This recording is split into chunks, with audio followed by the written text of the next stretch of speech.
Oh, hello, Carrie Kramer. How are you? I am good. And oh, hello back to you. Thank you. A year and a half ago or so, you had me pop on the Future Proofed pod. And so I want to, first and foremost, for those that aren't familiar with who you are, who do I have the pleasure of speaking with right now? Sure. Yeah. Hi, everyone. I am Carrie Kramer.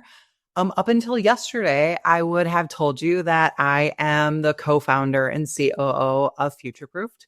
We were a sales training and consulting business that was really trying to help sales organizations within the media and advertising industry prepare for the future, hence Future Proofed. But my business partner and I of almost 9 years decided earlier this year that we were ready to figure out what is next for the two of us. And so as of now, I guess I am open to work, open to hire, open to contract, except I am about to sign a contract.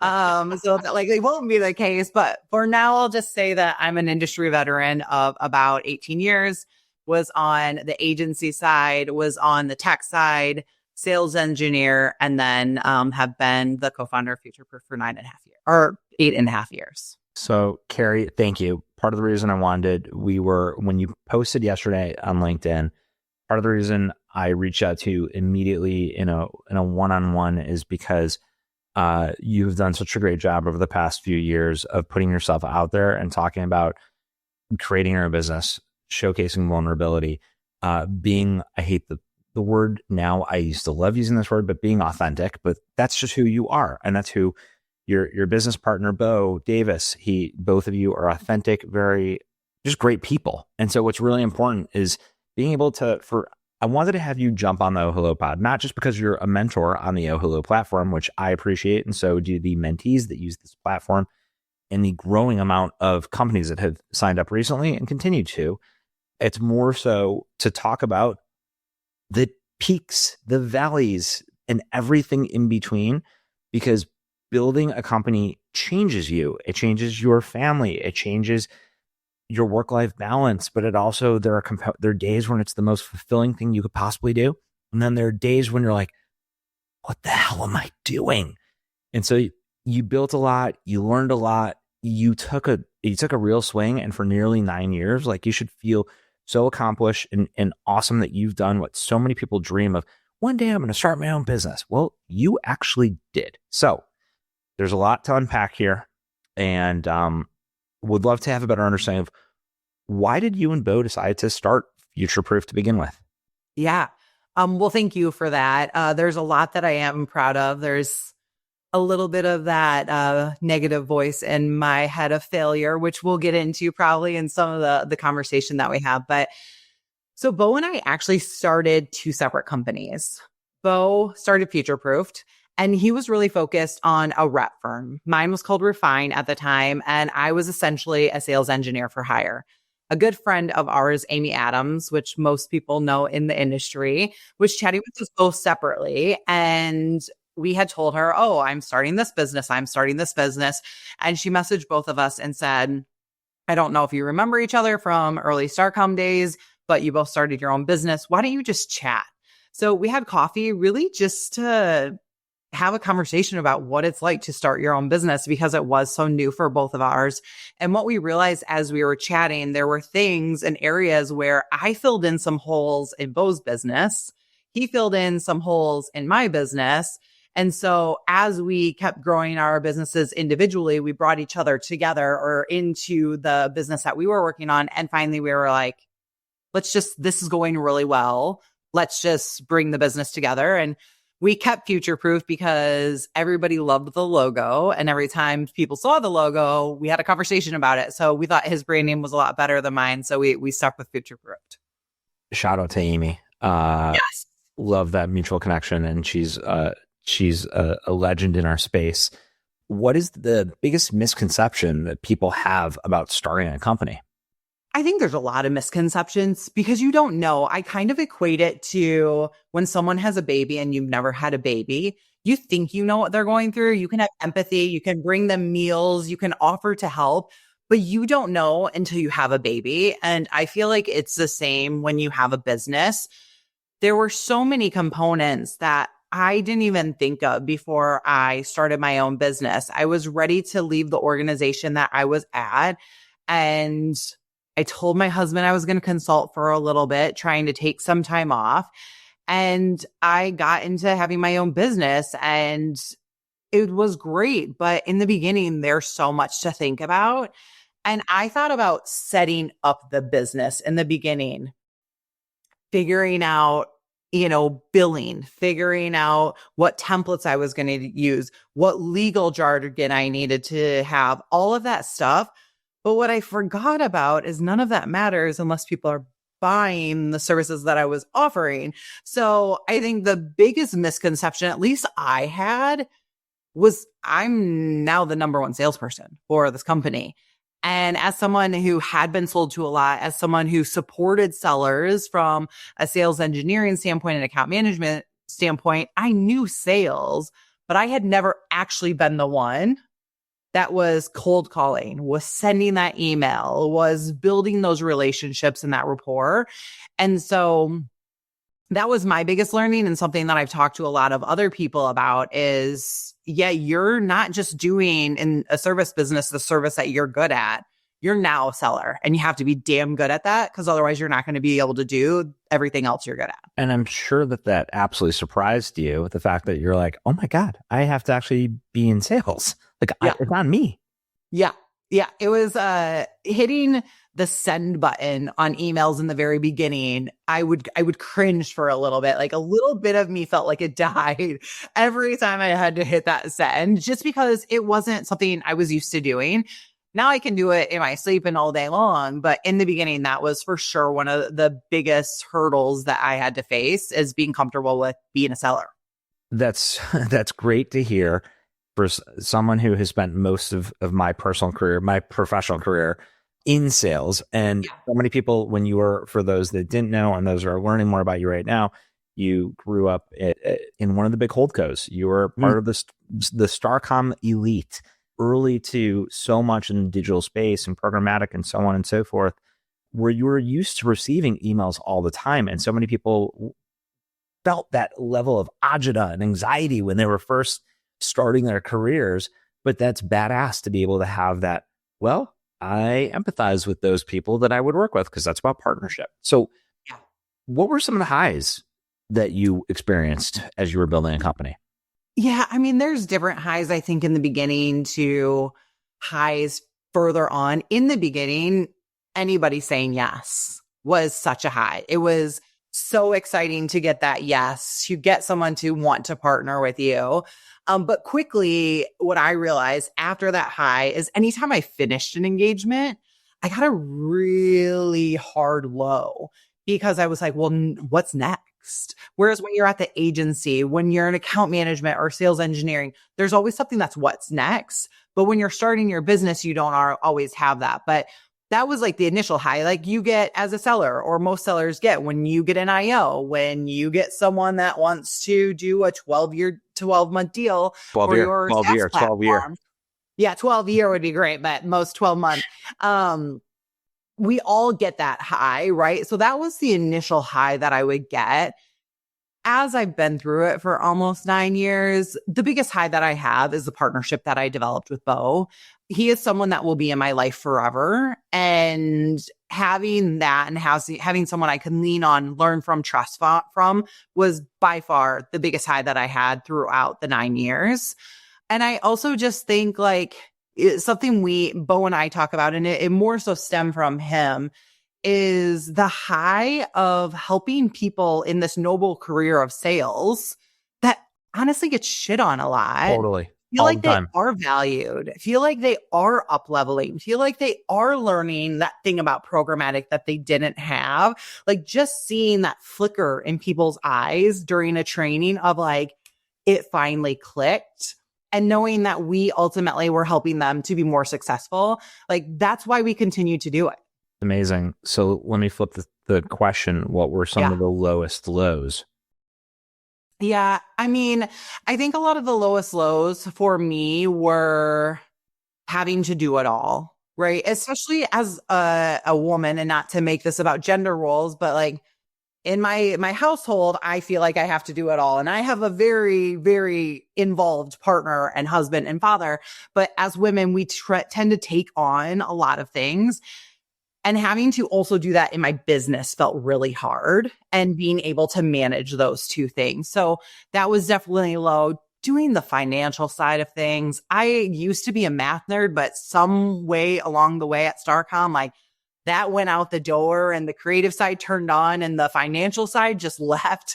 So those were just doing that work that didn't give me energy, but we had to do them because it's what kept the business going.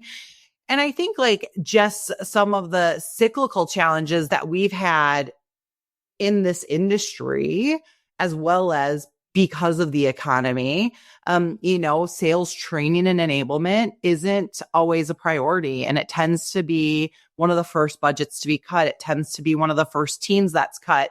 And so having conversations and getting verbals, and then things in the industry and the economy change, and 4 of our verbals just went out the door.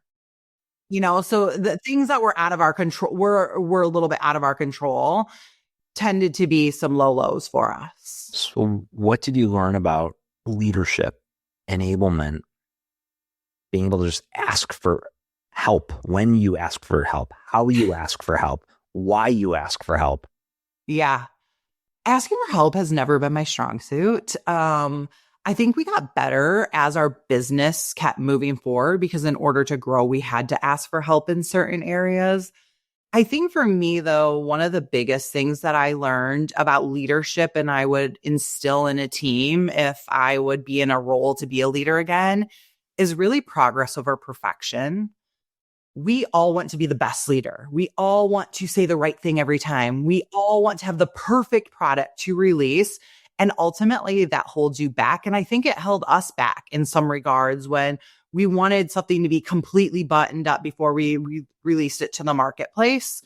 And that's not saying go be reckless and don't do your research and put out bad work. But it's essentially saying, like, if something's 75, 80% there, like, get that out there and release it, build momentum, test and learn, and then continue to pivot. Nothing's ever going to be perfect. So I don't know why we have this idea of like, it has to be perfect until we ship it, because it's never going to be perfect. Like, especially in an industry that changes so much. So that would probably be my biggest thing from a leadership and enablement standpoint, is progress over perfection is always going to win. I entirely believe that progress over perfection wins 100% of the time. For both companies, for OhHello and from architecture, I would rather the people that I work with, the partners that I work with, the investors that I have, it's all about speed. Velocity matters. You're going to trip up. That's human nature. You're going to learn from the experiences. That's human nature. At what point did vulnerability become a strength for you? I feel like we've been pretty vulnerable throughout. But a few years ago, I would say that I became even more vulnerable. And why I say throughout, because I wasn't great at sales in the beginning, right? So I had to be really vulnerable when I was starting to pitch and starting to build that expertise. But where I think I really got vulnerable was probably 2-3 years ago. Obviously, there's a huge wave of social media. LinkedIn started to get on board. It's not just about a resume. It's not just about connecting anymore. And so I became, as you mentioned in the beginning, a lot more vulnerable on LinkedIn, sharing our story, sharing how we've helped people, sharing the hard parts of owning a business, of balancing being a mom and a business owner. So I really started to open up on LinkedIn. And that's something that has always been hard for me, is putting myself out there. If I'm in a room, I can crush it almost every single time, but putting myself out there to get in the room, it hasn't always been an area that I've really excelled at. And I was like, what do I have to lose? And I started putting myself out there. And people just kept coming to us and telling us, God, your business must be killing it. You guys are killing it on LinkedIn. Which is like just so interesting to hear and see. But it also brought us business. We closed a few deals because I started putting our business out there, and we started doing things like Sales Tip Tuesday that you mentioned being on, to show that we were experts in this space and we knew what we were talking about. But it's hard. It's hard to be on a camera. It's hard to put it on social. It's hard to talk up yourself for a lot of us, because that's just not really second nature. But that's probably where I had to be some of the most vulnerable in our business, was the last few years of just making sure that we were getting ourselves out there. What are you most proud of in terms of just the experience, and just regardless of the outcome? Yeah. I'll go back to some of the highs. I'm the most proud of the partnership. If you talk to anybody that we worked with, or if you talk to people in the business, or you even look at some of the comments that we got on the post yesterday, everybody talks about how Bo and I just really were yin and yang. Like, we were two very different people that came from somewhat similar backgrounds, so had a lot of the same knowledge and skill set, but we knew how to portray it differently so it wouldn't resonate with different people in the audience. And I'm just really proud of like bringing those two personalities and those two perspectives together, that ultimately led to why our clients thought we were successful and had us back year in and year out. And I think that goes to one of the other things that I'm just really proud of, is we had a lot of repeat business. Like, part of why we're where we're at too is because we had worked with most of our clients for 6 years. Well, after 6 years, you start running out of things to train and consult people on. And so we started to move ourselves out of those businesses because we had such great partnerships with our clients. So partnership in general, partnership with Bo and partnership with our clients are by far the top two things that I think is what we should be the proudest out of Future Proof. That says a lot about your subject matter expertise and your collaborative character. So if people hired you and it became somewhat of a not recurring, but reoccurring revenue model of working with the same partners time and time again, it says something about what you and Bo, the way that you both roll up your sleeves. So you should feel really good about that. What kind of guidance or advice would you give to those that are thinking about starting their own business, those that want to take that kind of leap and do, doesn't matter what the business is, but the fact that you and Bo both went from comfortable positions to saying, hey, rolling up my sleeves, let's go. What advice would you give? Yeah. My first piece of advice would be good luck. And not in like a smirky kind of way, but like, no, good it's luck. Okay. It's okay to have a little bit of a smirk. It's okay.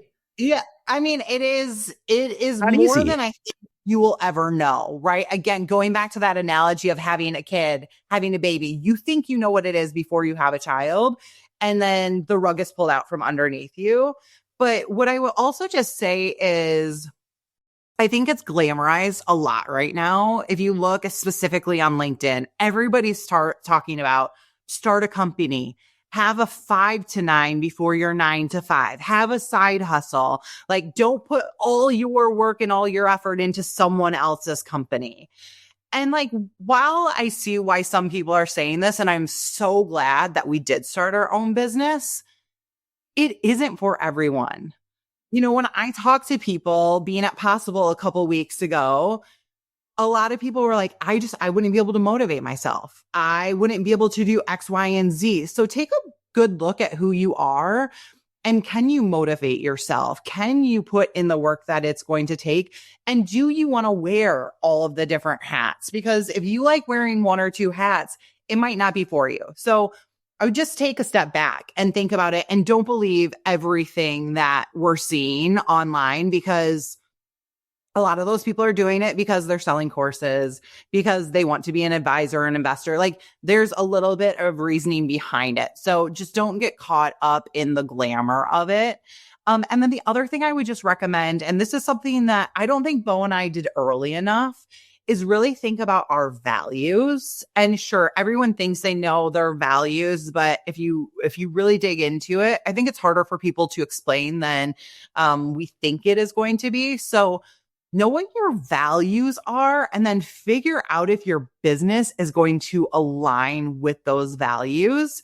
And if it's not, that might not be the right business. Maybe you should still start a business, but that might not be the right business for you. So I wish going back, and not that we did anything shady or bad or anything that I regret. I think we would have focused on different areas if we would have discussed and aligned on values earlier than we did. Let's talk about that before we finalize this.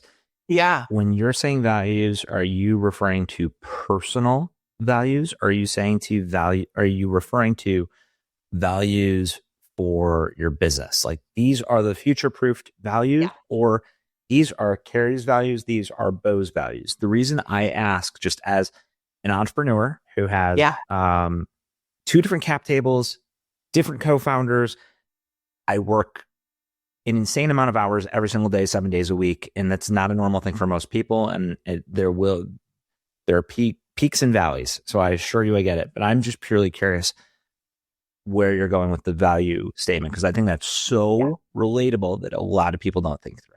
Yeah. We actually did both, Jeremy. So we focused first. We worked with someone on this. And we both did individual sessions and figured out what our individual values were. And then we talked about our business and determined our business values.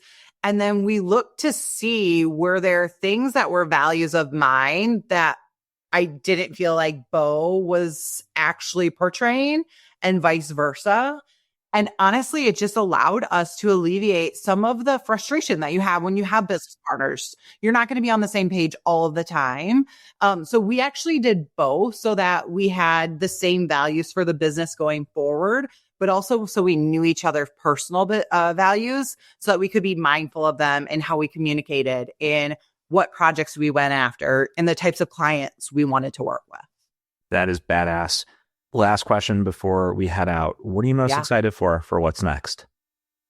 Yeah, so I'm excited for not focusing on billing, expenses, taxes, all those mathy finance things that I talked about earlier. They don't light a fire anymore. I'm excited to take a little bit of step back this summer. My son is going to be starting kindergarten, so I'm going to spend a little bit more time with him and hit up the pool and all those things. And then I am excited to focus on the work that lights me up. We got to do a lot of that at Future Proof, but we also had to build our business. And building the business wasn't lighting me up anymore, and it felt like it was dragging me down. When we were with clients, I was having a day and I felt that passion. So just probably sticking in similar work, just not being the business owner anymore. Carrie, thank you so much for popping on the OhHello pod and for being a mentor within the platform, but also just for being yourself, for talking about just going for it, taking a swing, being at bat, running some of the bases, going back, being, playing different positions. It really says a lot about you as a leader and as a mom, a wife, and someone that people trust and can relate to.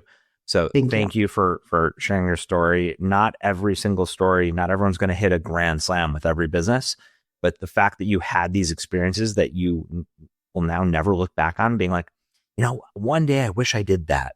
You did that. So thank you for coming on the OhHello pod. Thank you everyone for watching and listening. Till the next one. Thanks, Carrie. Thanks, Jeremy.